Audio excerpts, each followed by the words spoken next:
Good morning, everyone. This is the webinar, Remoteness, Scarce Resources, and Small Communities, the Politics of K-12 Education in Rural Districts. My name is Julie Swire. I'm an associate partner at Bellwether Education Partners, and I help manage ROCI, the Rural Opportunities Consortium of Idaho. ROCI is a joint venture of the J.A. and Catherine Albertson Foundation in Boise, Idaho, Bellwether, and our speaker today, Dr. Paul Hill of the University of Washington, Bothell.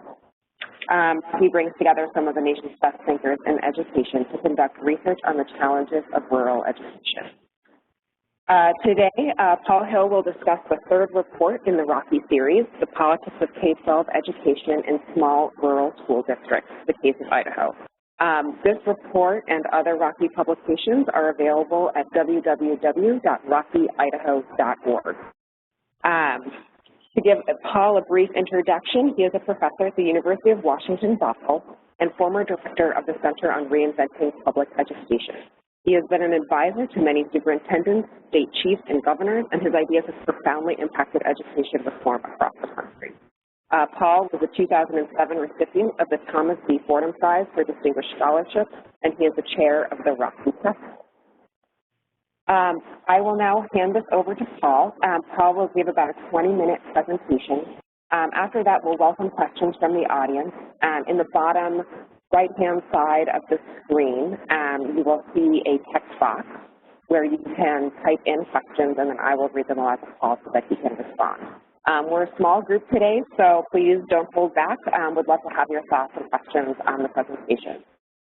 So with that, Paul, take it away. Thank you, Juliet, and thank you all for tuning into the webinar.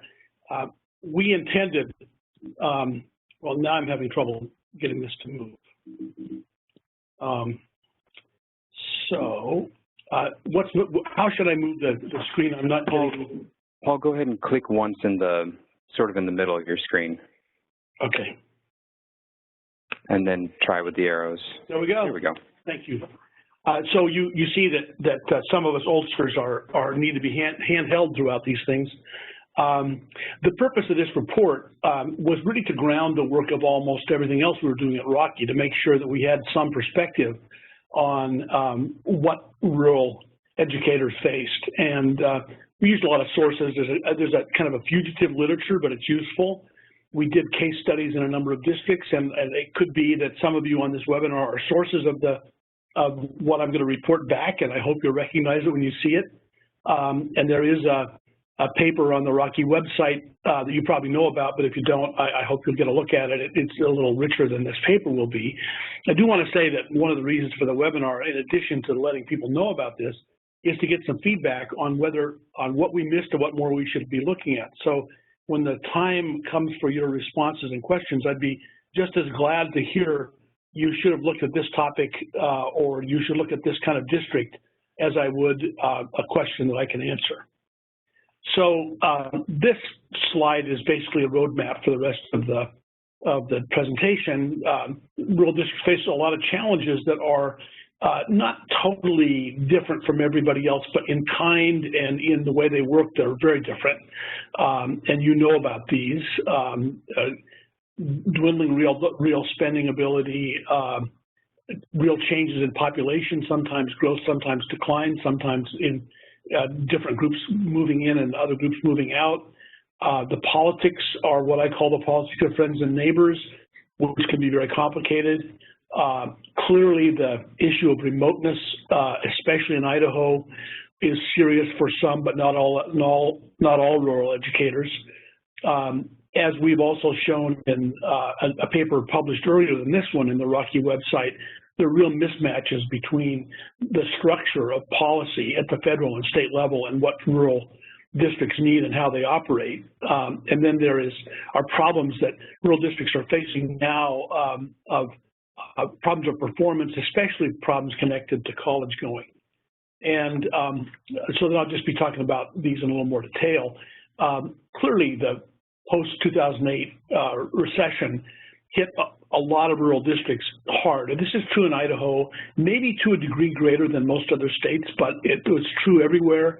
And we learned in our research that a lot of districts that were on that included some federal land had taken big cuts in federal funding via payment in lieu of taxes. The other part that, again, most of you probably know is that in small rural districts, most of the taxable assets are land owned by farmers or by agribusiness of some kind, and those organizations are on tight margins and strongly resist any kind of change in their tax base because it can actually affect their viability. So that in a situation where external funding is declining, internal funding is very hard to get in terms of increased levies. And I have to say, after my years of working and living in Wyoming, it had been almost 50 years since I'd heard the word the Farm Bureau, but I heard it everywhere I went, talking to rural district leaders, because clearly the Farm Bureau is the most important interest group with respect to whether additional funding for schools can be raised at the local level. The second thing we saw was that, again, most of you know this, is that that kind of stable, bucolic, peaceful image of rural education is not true anymore. Economic shifts are causing some districts to dwindle dramatically and others to grow dramatically, and to have big effects on enrollment and employment of teachers in Idaho in particular, but I think throughout the West. The fact that formerly migrant populations are now settling out in particular areas and still doing farm work, but in a sense commuting to it and living in defined communities has thoroughly changed the population that a lot of districts have to deal with, and has greatly challenged their human resources and other capacities.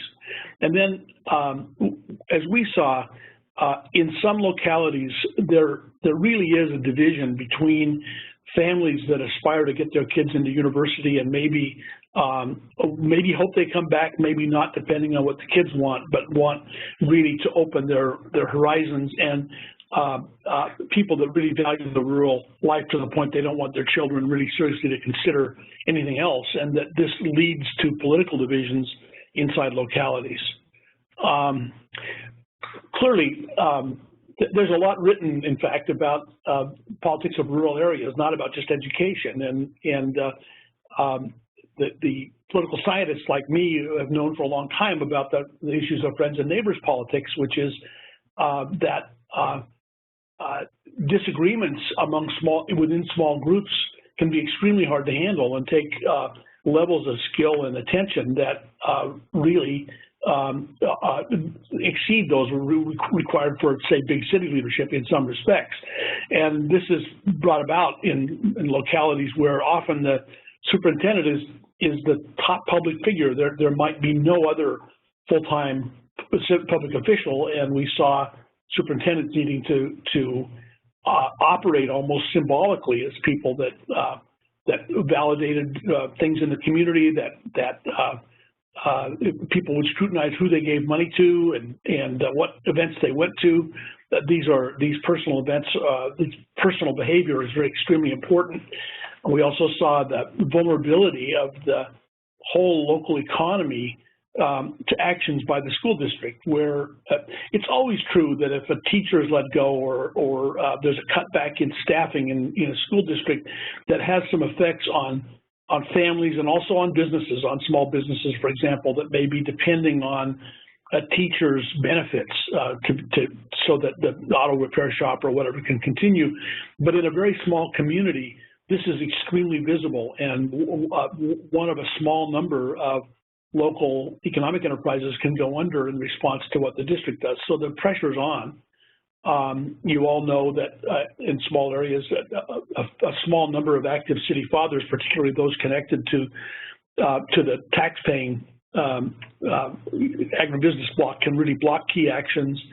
Politics are now complicated by the fact that migrants who have a lot of needs, and from the perspective of school leaders, are a major challenge for making sure that kids get the services they need, yet they're new and unorganized and don't represent much of a political bloc, so that the leaders of the district are often tribunes for those groups, but they don't have broad support in the community. And then we saw a little of this. I'm not sure that those of you who know it would agree it's as important as I'm claiming, but we saw the shrillness of education policy debate, particularly between left and right,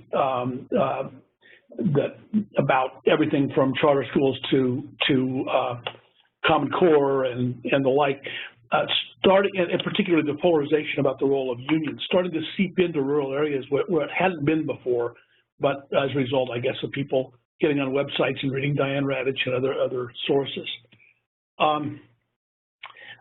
Next point is that isolation is a big factor. I must say, as somebody who spent his graduate school in Ohio, where there are a lot of rural schools and rural localities, but the saying in Ohio is one can never be more than 20 miles from a college.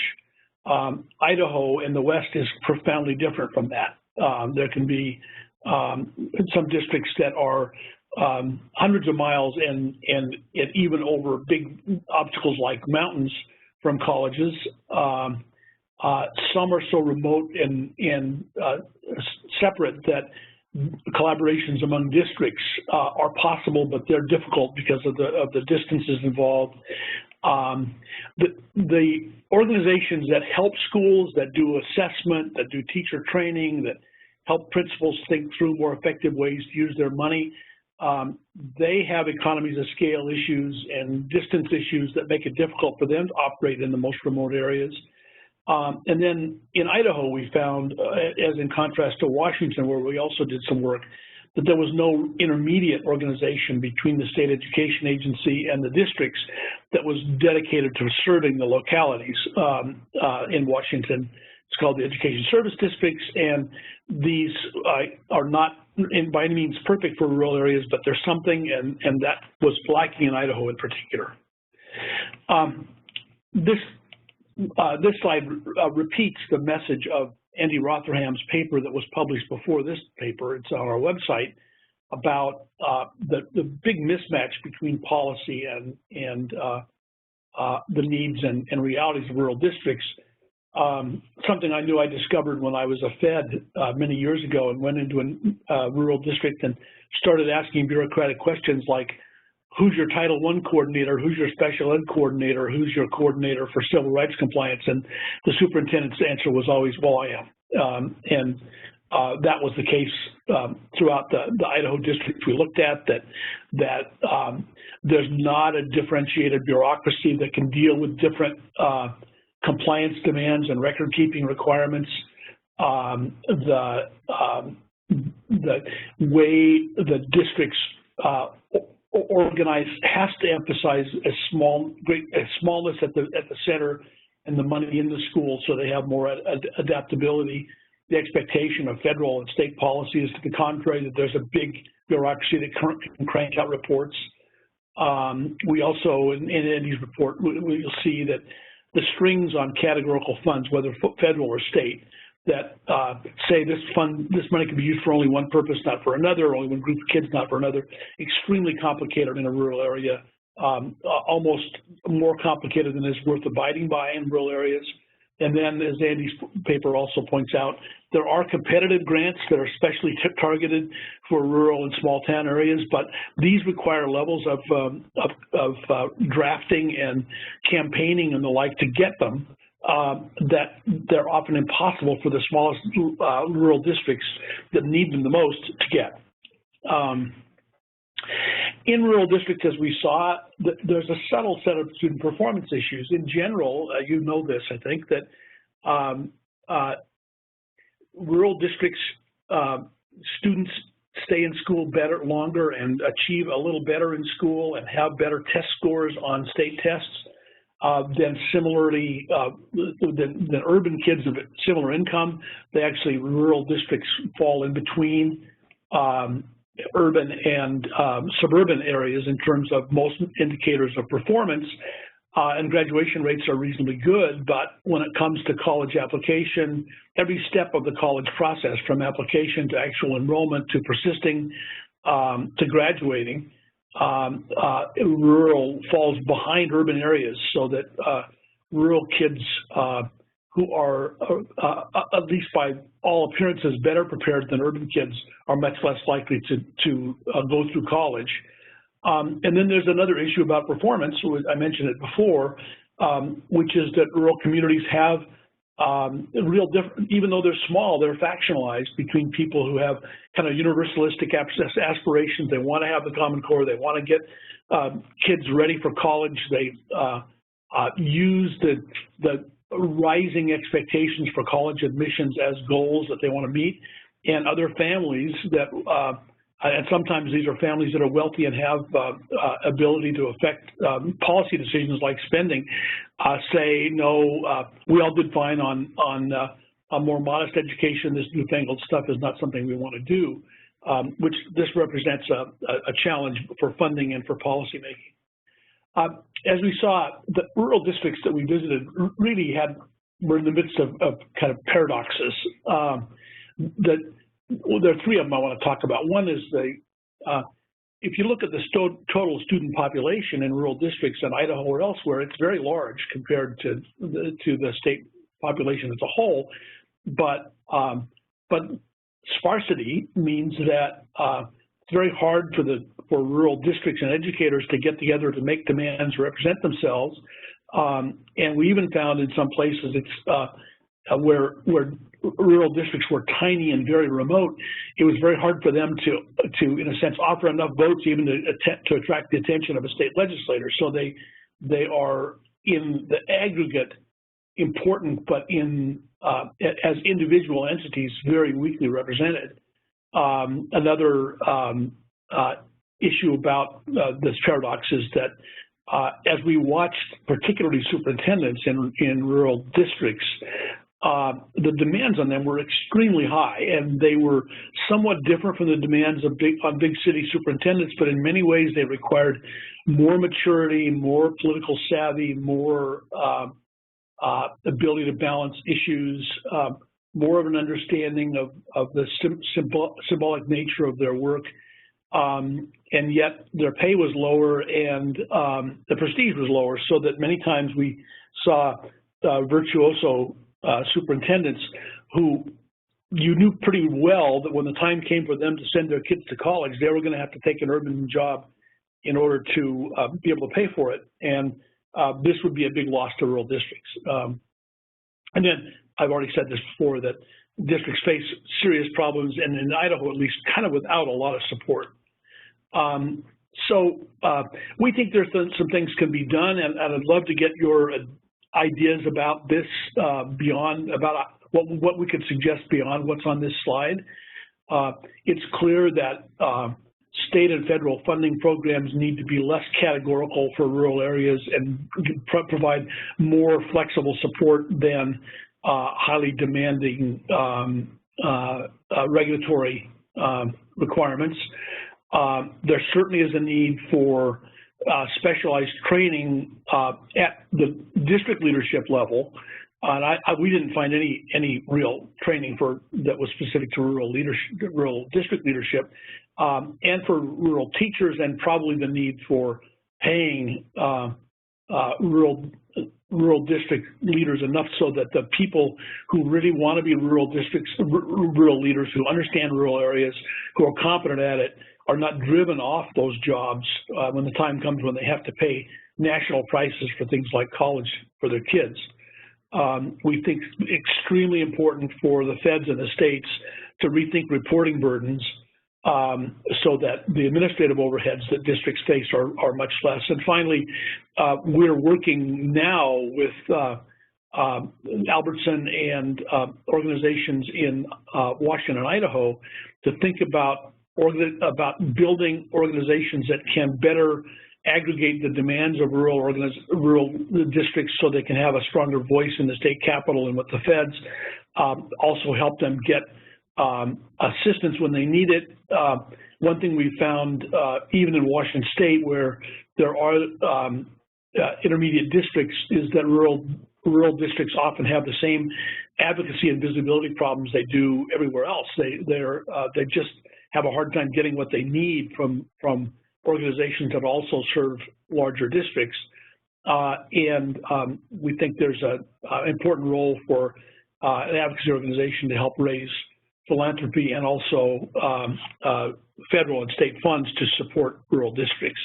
Well, this is brief. I'm very glad to hear any kinds of questions or comments or suggestions, including things we should look at that I didn't cover. Great, thank you, Paul.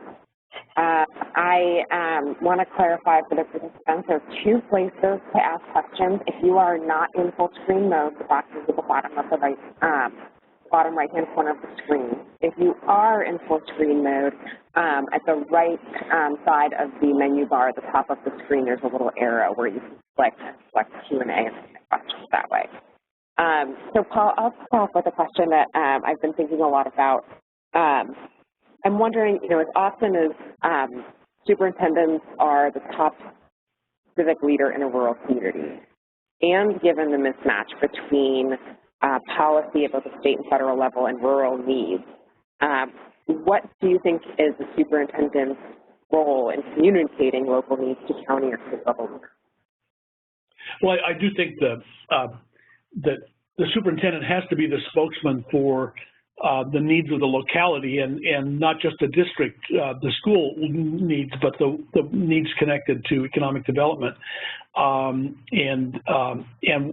but generally for the state. Now, there may be some localities where there's a mayor who can play that role as well, but many of there really is not.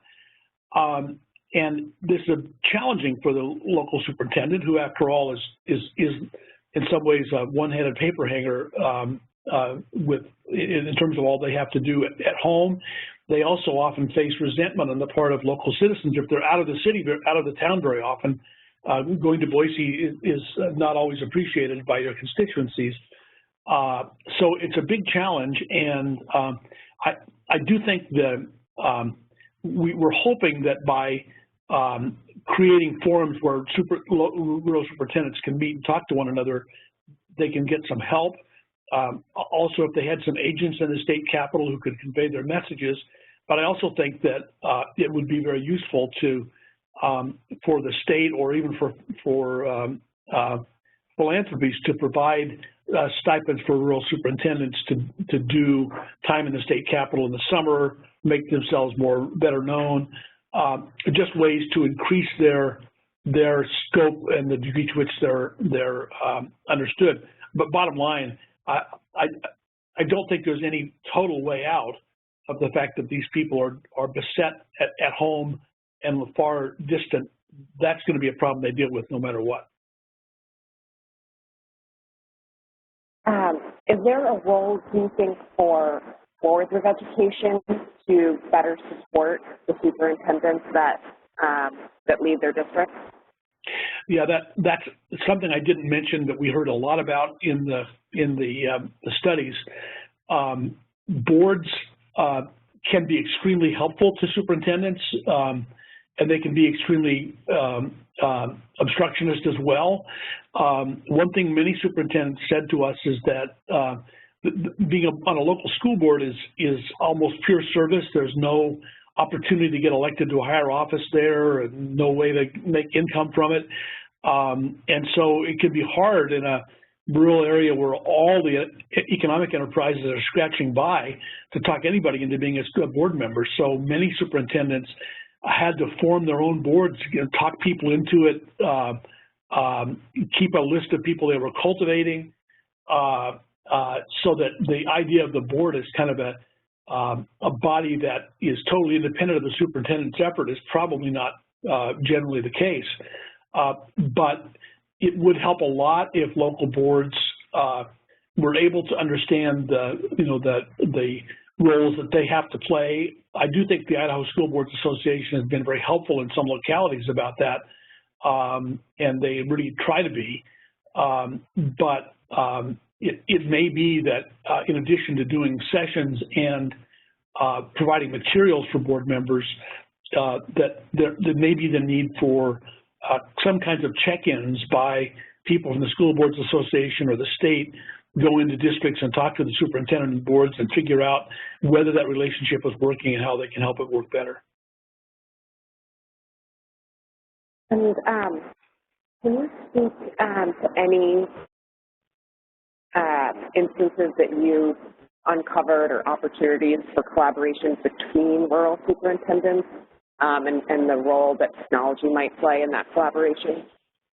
Well, we saw a lot of efforts of collaboration in places where it was rural district offices were only 20 or 30 miles apart, so people could actually make arrangements, for example, to get the students from one district into another district where they have a good chemistry teacher, or where they might be able to have 4 or 5 districts combined in order to have a really needed professional development session, for example, on dealing with limited English-speaking children. So aggregating resources so that something one district couldn't get, a group of districts can get. And then there really were aggressive uses of technology, linking students in District 1 with students in District 2 that had a course that was not available in one of the districts. And I know, and people on the line may be able to tell more, but there are examples of neighboring districts that have decided to collaborate in using an online instructional package for a course, say in mathematics or physics or even history, that they can't really mount effectively locally. So all these things are emerging, and the superintendents we talked to were really alert to the possibilities. I should have said, in addition, some groups of superintendents have approached community colleges that may not be convenient, but they are at least reachable, to guarantee that 4 or 5 districts together will provide enough students for a course for dual credit. And sometimes that can be delivered by technology. But I didn't see technology yet really offering dramatic opportunities that superintendents themselves didn't have to kind of assemble. Did the superintendents that you spoke with have any opportunity to themselves have sort of a peer-to-peer collaboration with other rural superintendents? They did, and it's so different. It's almost a matter of terrain. If superintendents are in a flat area where the roads are good and they can see one another, they'll drive 30 miles to see one another, and they do collaborate. And not only do they collaborate because they need to pool resources, but it's also nice to have a peer, and the superintendents really want that. But there are other localities that, you know, remote or in the mountains or whatever, where that is really, really hard to do. So even among tiny districts, there's a big difference between those that have good access to other districts and those that don't. And there's one question from the participants. You talked about policy, when you talked about policy sort of missing the point on rural issues, you focused on federal policy. Are rural states any better at developing policy that is a good match for rural districts, or is there also a mismatch at the state level? Well, I think there is, and it probably varies by state.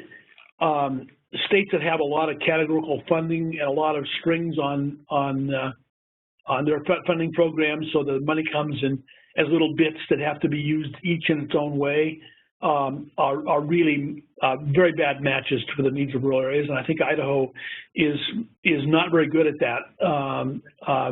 California was catastrophic until recently when they changed their funding formula. In general, the expectations of the State Department for reporting and for tracking separate pots of funding are really very challenging for rural areas. And whether you're talking about rural or urban districts, requirements that come attached to staffing, you know, that expectation is you'll have a certain number of teachers and a certain number of administrators per 20 or 25 students, that drives funding out to districts, but it also sets a pattern for how they use it that many districts find are not very useful to them. And so in general, the state policy structure that controls funding and controls uses of funds it is pretty negative throughout the country, and I think Idaho is average or a little worse than average.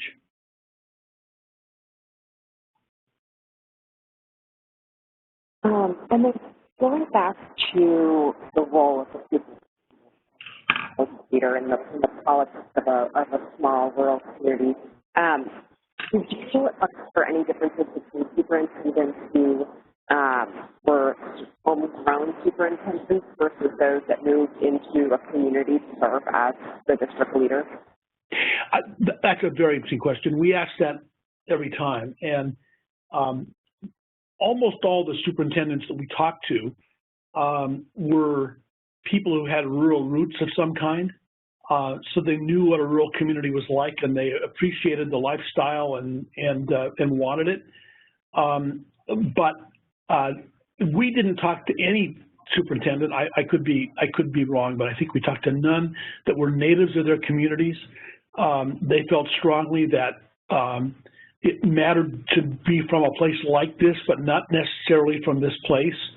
And they were forthright that even if you understand rural places, you have to learn the exact community you're in. And there were wonderful statements from some superintendents about not understanding the political linkages and loyalties among people in your locality and being forced to go to funerals to figure out who was related to whom. And so that orientation and that interest in the structure of the community is really important. But some thought that being a real native could be a disadvantage because you may not have the perspective of a newcomer about looking at the different forces in the community. And we did hear, one thing about this kind of research is that if you talk to people who are incumbents, you're missing the people who got kicked out. And we did hear of a number of fairly catastrophic superintendencies of people who were not rural and not prepared to deal with the differences between urban and rural, and came in kind of being the high priest of instruction and not understanding the community, and didn't last. So that's a long answer, but I think appreciation for rural life is a fundamental requirement for being effective. Is there specific training that you think a superintendent going into a rural district should have that may not be necessary in a suburban or urban environment? Well, we thought seriously about the possibility of recommending that schools of education that are doing administrative licensing require some kinds of internships in rural areas as part of the training, so that everybody gets exposure to it. But I do think that there is a real need for training in community leadership issues and training in the structures of rural communities and their histories and their politics, and also training in how you assess a situation when you get into it that is lacking. I would say that superintendents in general that go into urban areas often lack the same thing, but I would think that training for urban politics would be kind of different. I don't see any reason why that shouldn't be included in regular certification requirements or PhD programs or whatever. And do you have any idea what the average tenure is of a rural superintendent? Do you know how it compares to urban or suburban? It's very similar, and I can't say that in Idaho. I mean, I have an informal sense that it is on average about 3 years, as it is in urban areas, with big differences of some people staying a very long time. But what drives the turbulence in rural areas is similar to what does it in urban areas. One thing, that people come in and can't handle the politics, and so they get wiped out. But the other is that superintendents need to look to their own career mobility and need to figure out how to make more money so that they, if they do a really good job in one place, they'll go to someplace bigger and make more money. That's kind of inevitable. It does seem for many localities, superintendent turnover is a challenge. Yet, as we discovered in our study, there are some localities that had, you know, very long-term dedicated superintendents who wanted to be in this place. That really works really well.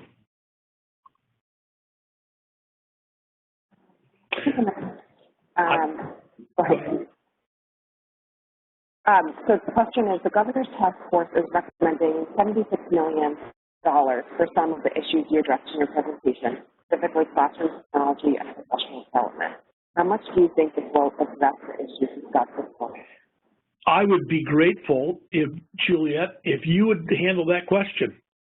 Can you do it? I don't know the Governor's Task Force report the way you do. Well, I think the question is really around sort of how much of the rural challenges, the challenges of rural education be addressed by additional funding. And my sense that is that it's necessary, but that it's not sufficient. Would you agree, Paul? I totally agree. Certainly more funding. There's no question that Idaho districts need more funding. But I think my 2 cents on the implementation of those reforms is that the proof is in the pudding, and policy, I think that increased funding and encourage better professional development, more flexible technology are certainly steps in the right direction. But implementation is key, and so making sure that rural districts have the support that they need is going to be critical to making sure that the money has its intended effect. Yeah, I'm a great believer after this in imaginative use of technology to link rural districts together and link students to new forms of instruction. But it's very hard to imagine a prescriptive state mandate that would not miss the point for a lot of rural districts. You know, the more money can be flexible between different uses of technology and even between different approaches to instruction that might involve new uses of teachers online, on site.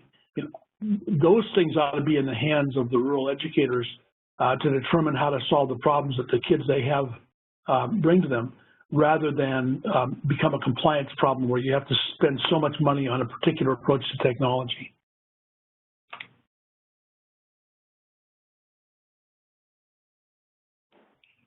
That is the last question that I have coming up here from our participants. So I think we'll end it here. But I do want to say, if anyone who is listening in has additional questions, or if someone is listening to the recording after this event is over and has any questions, please feel free to reach out to us. You can email us at info@rociidaho.org, and we'll be sure to get back to you soon. And anyone who'd like to bend my ear about something, please write. We'll find a way to talk. Thank you, Paul. Thank you all. Thanks. Bye-bye. Bye.